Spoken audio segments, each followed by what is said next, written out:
Carbs, insurance, and kidney failure? Hi, my name is Svea Hulstedt, and I will be explaining my research on the factors that influence the diagnosis of type 2 diabetes. As an overview, first I will be talking about Piedmont Health, which is the healthcare organization that was gracious enough to allow me to look at their data for my research. Next, I will be giving a brief overview of diabetes in general. And then I will be going into my two graphs, the first one being how the ability to pay influences diabetic levels, and the second one demonstrating how less days in between visits helps maintain diabetes. So Piedmont Health, or PHS, is a federal healthcare center that treats chronic patients, including type 2 diabetics. They have 12 sites in the RDU area, 10 of those being community health centers, and 2 of those being senior care centers. So, type 2 diabetes. What is diabetes? Diabetes, or type 2 diabetes, is a condition where your body cannot properly process sugar. So this could be either from your body not producing enough insulin, which is a hormone that is used in the process of breaking down sugar, or your body becomes desensitized to it. So if diabetes is left unchecked, it can have a large array of effects on your body that need to be cared for.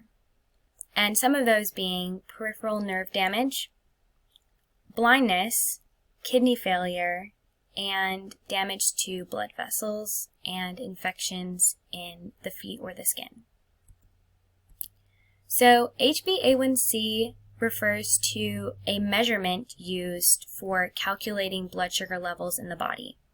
So someone who has a 6.5 or lower is considered not diabetic and has a normal blood sugar level. Someone who has a 6.5 or higher is either diabetic or pre-diabetic, and someone with a 9.0 or higher is considered to have uncontrolled diabetes. And this is when all of those negative effects, such as nerve damage and kidney failure, can start to occur. So in my first graph, it describes the ability to pay and how it influences A1C levels or blood sugar levels. So self-pay, the people who pay out of pocket, and Medicare, which is also referred to as public health insurance, are the ones in red that I want to draw your attention to. So as you can see, self-pay is an 8.5 for A1C, and Medicare is a 7.5. So this is a 1.0 difference, which may not seem like a lot, but is actually a 14% difference, which is a huge difference in blood sugar levels.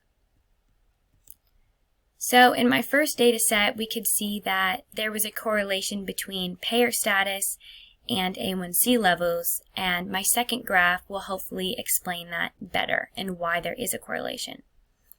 So insurance status or payer status affects how often you can visit a clinic.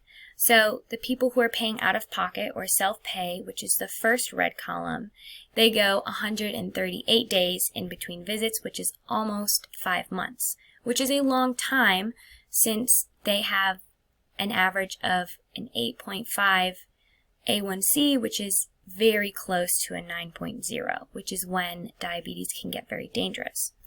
And Medicare, and the ones after that, have much lower blood sugar levels because they are able to visit the clinic more often. So again, more visits to a clinic or a doctor's office results in a more controlled blood sugar level. So in conclusion, payer status decreases the days in between clinic visits, which in turn also lowers blood sugar levels. And as I mentioned at the beginning, severe symptoms can occur when blood sugar levels go unregulated, which makes it even more important to visit the doctor more frequently and is essential in lowering blood sugar levels and maintaining health. I wanted to give a special thank you to the National Science Foundation and the NC Space Grant for funding research, and another special thanks to Piedmont Health and Wake Technical Community College for providing support through my mentors Ann Magnuson and Dr. John Santos. Thank you.